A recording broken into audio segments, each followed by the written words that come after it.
Germantown Multi Speciality Hospital, Dr. Mir Jawad Zar Khan, National Award winner, Senior Orthopedic Surgeon and Director of Germantown Multi Speciality Hospital। इनके साथ most senior and world experience doctor की team आपकी खिदमत में रहेगी। Doctor Wasif Azam, doctor Bharvi Chandori.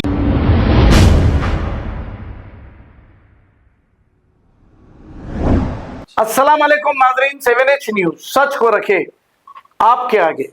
Hindustan के prime minister Narendra Modi Telangana में कांग्रेस की जानिब से इलेक्शन के दौरान जो वादे किए थे, जो गारंटियां दिए थे, वो पूरे नहीं किए।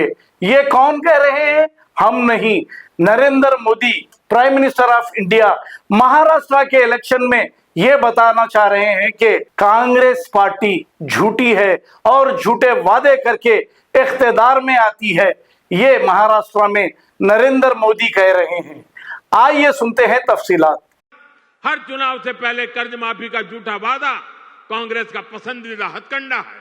तेलंगाना में ये लोग कर्ज माफी का वादा करके सत्ता में आए, लेकिन सरकार बनने के बाद इतना समय गुजर गया, अब किसान कुछ पूछ रहे हैं कि उनका कर्ज माफ क्यों नहीं हुआ। भाइयों और बहनों, हमें भूलना नहीं है, महाराष्ट्र में भी कांग्रेस और महाआघाड़ी सरकार ने सिंचाई से जुड़े कितने कामों को रोक कर रखा था। जब एनडीए सरकार आई, क्योंकि कांग्रेस का एक ही मतलब है झूठ, धोखा और बेईमानी।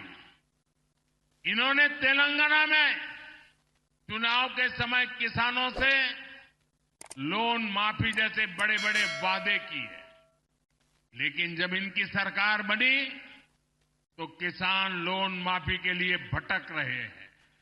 Germantown Multi Speciality Hospital, Dr. Mir Jawad Zar Khan, National Award winner, Senior Orthopedic Surgeon and Director of Germantown Multi Speciality Hospital। इनके साथ most senior and world experience doctor की टीम आपकी खिदमत में रहेगी। Doctor Wasif Azam, doctor Bharvi Chandori, senior cardiologist और दीगर specialist doctor की टीम खिदमत अंजाम दे रही है। Robotic surgery, advance cath lab, MRI, operation theatre, ICU, 2D ultrasound and pathology laboratory की 24 घंटे इमरजेंसी सर्विस के साथ अपने तमाम अमराज का मुकम्मल इलाज करवाइए। Germanten multi speciality hospital, opposite to pillar number 150, Attapur, Hyderabad. खबर है शहर की, खबर है गाँव की, खबर है सारी दुनिया की। 7H न्यूज पसंद आए तो लाइक कीजिए, शेयर कीजिए और सब्सक्राइब करना ना भूले। 7H news.